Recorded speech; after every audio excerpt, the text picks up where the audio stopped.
O ministério de profeta. Texto áureo. E a uns pôs Deus na igreja, primeiramente apóstolos, em segundo lugar profetas, em terceiro doutores, depois milagres, depois dons de curar, socorros, governos, variedade de línguas.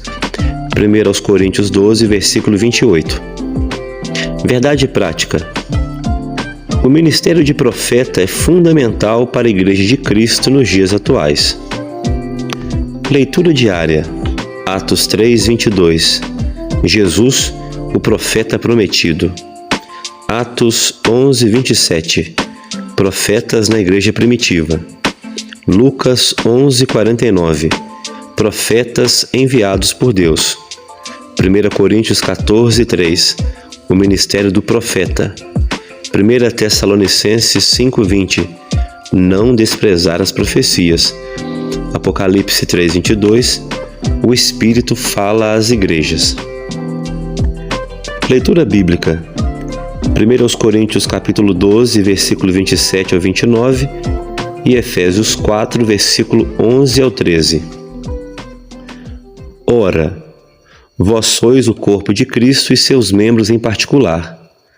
E a uns pôs Deus na igreja, primeiramente apóstolos, em segundo lugar profetas, em terceiro doutores, depois milagres, depois dons de curar, socorros, governos, variedade de línguas. Porventura são todos apóstolos? São todos profetas? São todos doutores?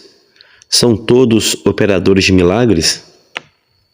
E ele mesmo deu uns para apóstolos, e outros para profetas, e outros para evangelistas, e outros para pastores e doutores, querendo o aperfeiçoamento dos santos para a obra do ministério, para a edificação do corpo de Cristo, até que todos cheguemos à unidade da fé e ao conhecimento do Filho de Deus, a varão perfeito, à medida da estatura completa de Cristo. Objetivo geral: expor o desenvolvimento do ministério de profeta. Objetivos específicos: descrever a função do profeta no Antigo Testamento, explicar o ofício do profeta no Novo Testamento e esclarecer o verdadeiro do falso profeta. Introdução. O ministério de profeta é um dom de Deus para a igreja atual. O profeta é chamado para falar segundo o coração de Deus. Nem sempre sua mensagem é aceita. No Antigo Testamento, alguns sofreram perseguições terríveis por trazer ao povo de Israel a mensagem divina. No Novo Testamento, os profetas não perderam a preeminência. Eles, juntamente com os apóstolos, eram as colunas da igreja. Atualmente temos a Bíblia, que é a maior profecia. Porém, o Senhor Deus continua a levantar e a usar seus porta-vozes para revelar a sua mensagem ao seu povo. Na lição de hoje, nós vamos falar sobre o dom ministerial de profeta. Estudaremos alguns aspectos deste dom à luz da Bíblia, mas também considerando o contexto histórico e cultural do Antigo e do Novo Testamento. O ministério de profeta é altamente importante para os nossos dias, pois, de acordo com o ensino dos apóstolos, tal ministério tem um valor excelso para a igreja de qualquer tempo e lugar. Capítulo 1. O profeta do Antigo Testamento. O profeta do Antigo Testamento era a pessoa incumbida para falar em nome de Deus. O Altíssimo fazia dele o seu porta-voz, um embaixador, que o representava, e também todos os seus interesses, os interesses do reino divino sobre a terra. Quando Deus levantava um profeta, designava-o a falar para toda a nação israelita, e até mesmo a povos ou nações estranhas, conforme lemos em Jeremias 1, versículo 5. Ao longo de toda a história veterotestamentária, o Senhor levantou homens e também mulheres para profetizar em seu nome. Samuel, o último dos juízes e o primeiro dos profetas para a nação de Israel, Elias e Eliseu, a profetisa Hulda e muitos outros, como os profetas literários Isaías, Jeremias e Daniel. Também existem alguns profetas anônimos nas páginas do Antigo Testamento. Através da inspiração divina, o profeta recebia uma revelação que desvendava o oculto, anunciava juízos, emitia conselhos e advertências divinas. Expressões como "veio a mim a palavra do Senhor" ou "assim diz o Senhor" eram fórmulas usuais para o profeta começar a mensagem divina. Símbolos e visões também eram formas de Deus falar através dos profetas ao seu povo. O profeta também exerceu um importante papel de conselheiro na história do reinado de Israel. Contudo, após a divisão do reino de Israel, o profeta passou a ser perseguido, pois a sua profecia confrontava diretamente a prepotência da nobreza, a dissimulação dos sacerdotes e a injustiça social. De acordo com um dicionário teológico, o profetismo foi um movimento que surgiu no período aproximado do século VIII a.C., tanto em Israel quanto em Judá. O objetivo desse movimento era restaurar o monoteísmo hebreu, combater a idolatria, denunciar as injustiças sociais, proclamar o dia do Senhor e reavivar a esperança messiânica. Foi nesse tempo que os verdadeiros profetas em Israel foram cruelmente surrados, presos e mortos. No capítulo 1, nós aprendemos que os profetas do Antigo Testamento falavam em nome de Deus, em primeiro lugar para a nação de Israel e em segundo para outros povos. Capítulo 2. O profeta no Novo Testamento. Como já vimos em Efésios 4:11, são mencionados 5 ministérios que exerciam papéis fundamentais na liderança da igreja antiga: o apóstolo, o profeta, o evangelista, o pastor e o doutor. Não por acaso o termo profeta aparece na segunda posição da lista apresentada em 1 Coríntios 12:28 e também em Efésios 4:11. O profeta é identificado 3 vezes na Epístola aos Efésios como alguém que acompanhava os apóstolos. A Bíblia afirma que os concidadãos dos santos e da família de Deus são edificados sobre o fundamento dos apóstolos e dos profetas.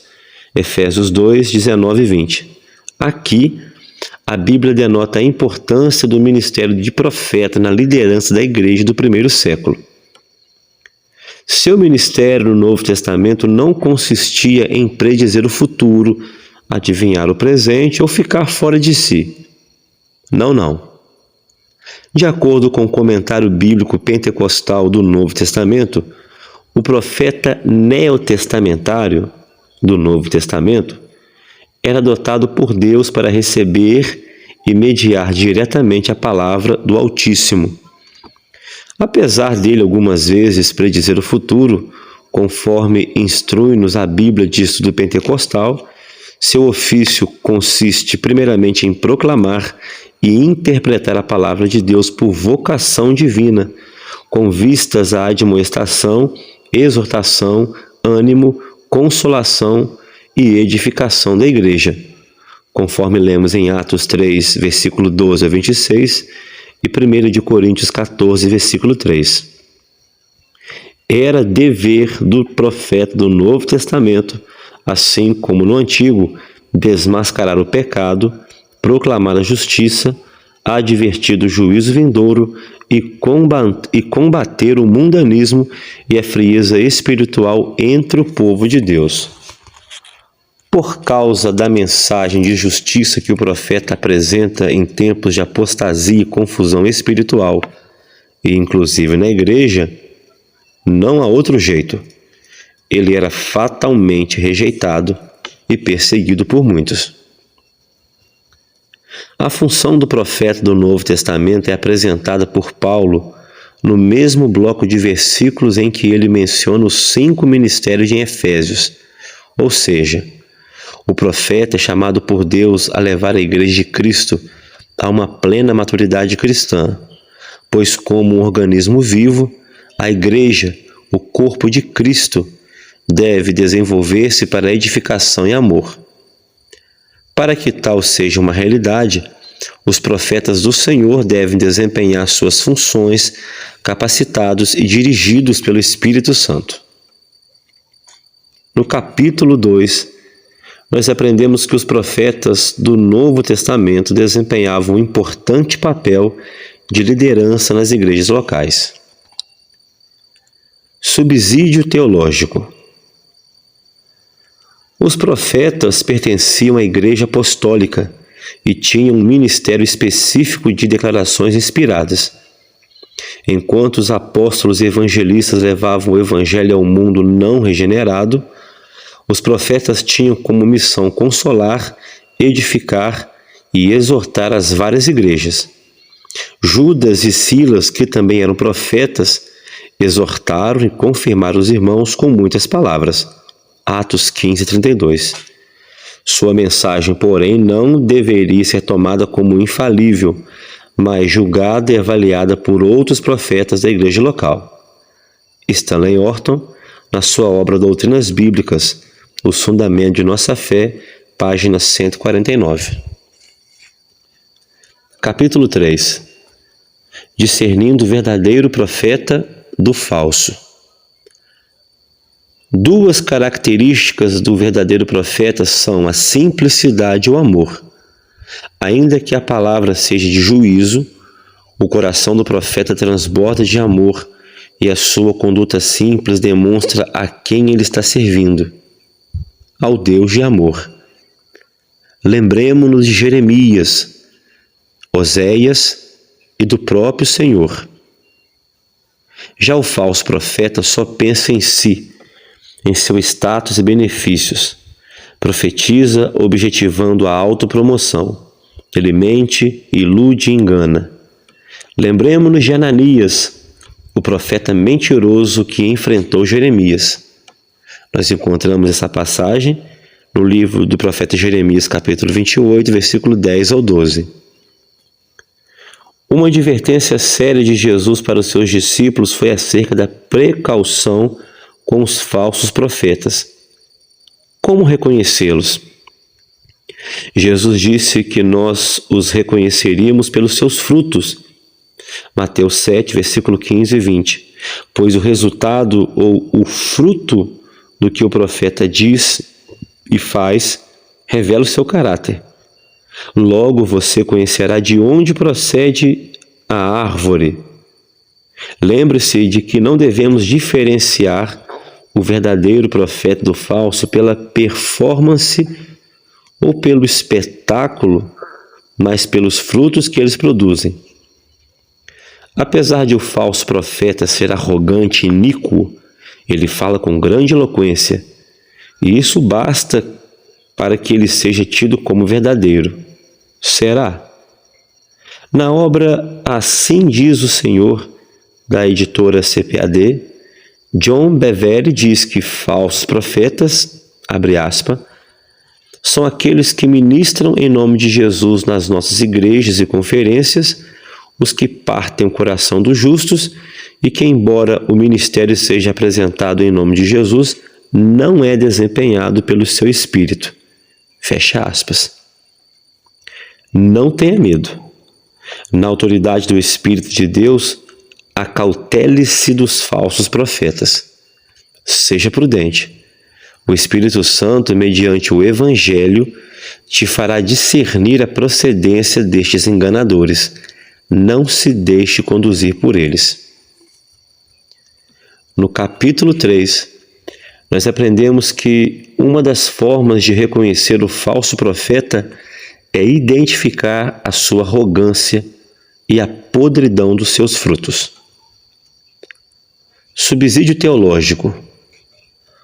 Os verdadeiros profetas e os falsos profetas. O Evangelho de Mateus torna o fruto dos profetas a verdadeira prova de tais ministérios, o caráter essencial. O evangelista comenta muitas vezes o tema de árvore boa e ruim e seus frutos. Seu interesse em produzir justiça o compele a repetir o tema. João Batista fala que a impenitência dos fariseus e saduceus é como árvores ruins. Em Mateus capítulo 12, versículo 33 ao 35, Jesus une a acusação dos fariseus de que ele faz o bem pelo poder do mal com o dar maus frutos e o chama de blasfêmia contra o Espírito Santo. Em algumas comunidades, a prova para as profecias lidava com a negação protognóstica da carne de Jesus Cristo, conforme lemos em 1 de João, capítulo 4, versículo 1 ao 3, ou com o espírito do legalismo, conforme lemos em Gálatas 1, versículo 8 e 9. Aqui, Mateus identifica que o fruto do erro é o antinomismo, chamando essas pessoas de vós que praticais a iniquidade. Mateus 7, 23. Mesmo que eles, os profetas, façam milagres, a doutrina e o estilo de vida são os critérios para o discernimento. Roger Stronted, na sua obra Comentário Bíblico Pentecostal do Novo Testamento, páginas 61 e 62. Conclusão. Acabamos de estudar o exercício do ministério de profeta no Antigo e no Novo Testamento. Vimos que tal ministério, juntamente com o dos apóstolos, era um dos pilares da Igreja do século I.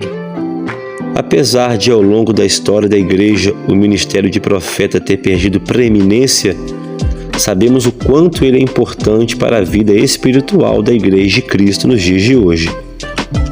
O profeta do Senhor, com autoridade e sabedoria divina, deve desmascarar as injustiças, o falso profetismo e primar pela edificação da Igreja do Senhor Jesus. Que Deus levante legítimos profetas. Amém.